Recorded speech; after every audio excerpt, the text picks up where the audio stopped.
আজকে আমাদের গন্তব্যস্থল হলো গনগনি। গনগনি আমাদের অত্যন্ত কাছে থাকা একটি জায়গা, যেখানে গেলে কিছুটা হলেও আমেরিকার গ্র্যান্ড ক্যানিয়নে থাকার অনুভূতি পাওয়া যাবে। আমরা অনেকেই অনেক ছুটি এবং টাকা খরচ করে দূরে দূরে বেড়াতে চাই, কিন্তু গনগনি যেতে হলে একটা দিনই যথেষ্ট।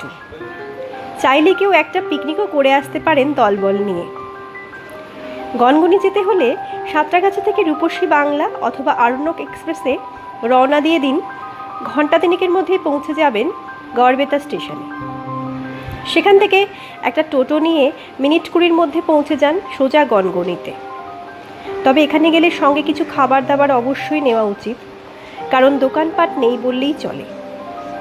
পুরো জায়গাটা ঘুরে দেখুন, দু চোখ ভরে উপভোগ করুন, ছবি তুলুন, আর চাইলে নদীর ধারে গাছের ঠান্ডা ছাওয়ায় বসে কিছুটা সময় কাটিয়ে দিন। এখানে বলে রাখা ভালো, যে গাড়িতে বা টোটোতে যাবেন তার ড্রাইভারকেই বলে রাখবেন নির্দিষ্ট সময় এসে নিয়ে যেতে, নচেত গাড়ি পাবেন না।